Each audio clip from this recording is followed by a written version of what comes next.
Here is a recounting of what started this whole ordeal. To do my partners a favor, I've stuck to using our code names: Third Man, Second Man, and me, Beggar. Our work should be admired. If it weren't for us, fallen angels would have been overrun by tyrants and cultists, without a soul in the world willing to make them croak, for fear of getting their pretty little hands dirty.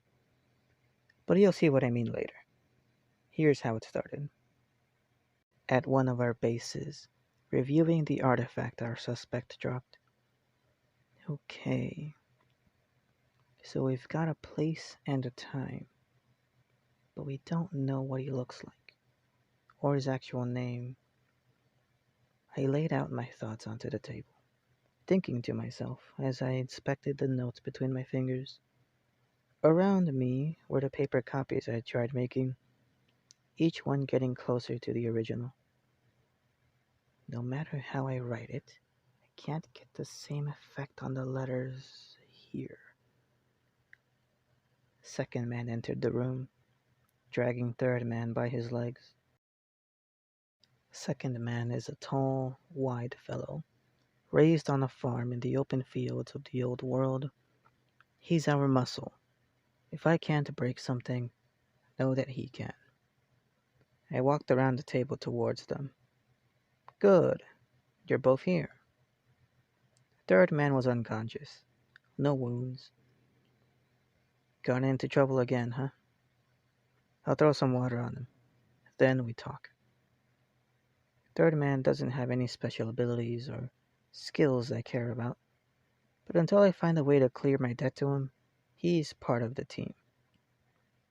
Third man woke up like a kid late for school. He spoke in a panic. No, it wasn't me.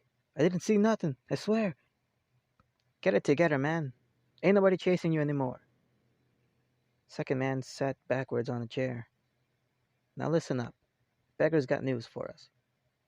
That I do. You see this? I walked around the table and handed them the papers. Looks like a solid copy to me. Why'd you make more? Second man handed 3 of the notes to third man, who still had water dripping down his face. See? Told ya. Beggar's a dumbass. Even he doesn't know what he's doing most of the time. Wanna guess where he got the water from? Now look, the words along the edges. ManKind. You see the fading effect?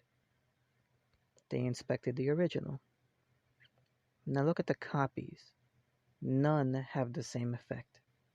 Doesn't matter if I etch the paper, ink it, gloss it, nothing comes close.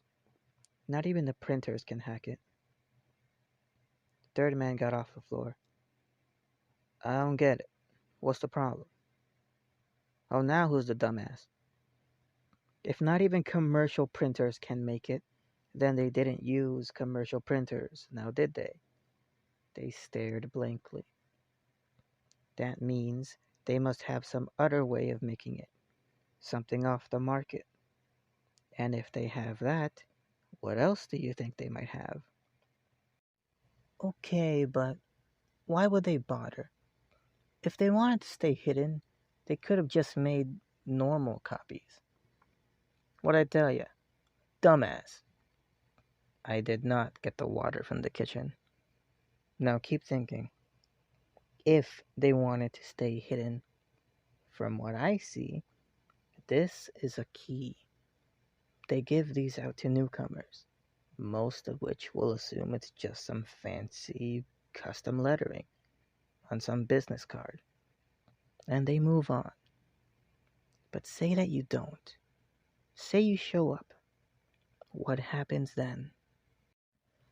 Then you show them the invitation, I guess? Exactly. An invitation only they are capable of making.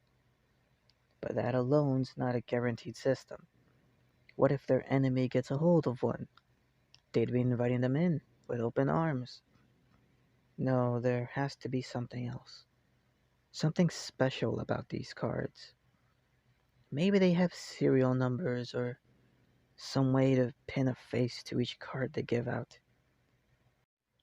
Third man was scratching his face. So if they're keeping track of who's got these, what good is it if we have one? We weren't invited. No, but that guy who beat the crap out of you was. Second man contained his laughter poorly. Which are the many? Hey, you snuck up on me, that's all. Yeah? Was that before or after you ran away, Mr. I know martial arts? I do, but I ain't never seen fighting like that before. I don't think you've seen any fighting before. At least you managed to bring something home this time. So what knocked you out? Uh, I don't know, man. It started raining on my way here. I heard footsteps and time like slowed down and bam, lights out. Woke up here. Is that why you were hollering about someone chasing you when Beggar woke you up? Alright. Anyway, do you remember where it was? Third man's hands were trying to swim away as he gave instructions. Uh, like right outside of town, before the road turns to dirt, come in this direction. Second man spoke up. Man, you suck at explaining things. I found him in a ditch outside Forah, so I shouldered him here. Outside Forah. Hey, wasn't that where you encountered the last week guy? You think he got you again? Nah, it wasn't him. I thought you didn't see who it was. Yeah, that's right. I didn't see what hit me. So how do you know it wasn't last week guy? 'Cause I saw him going one way and I went the other way.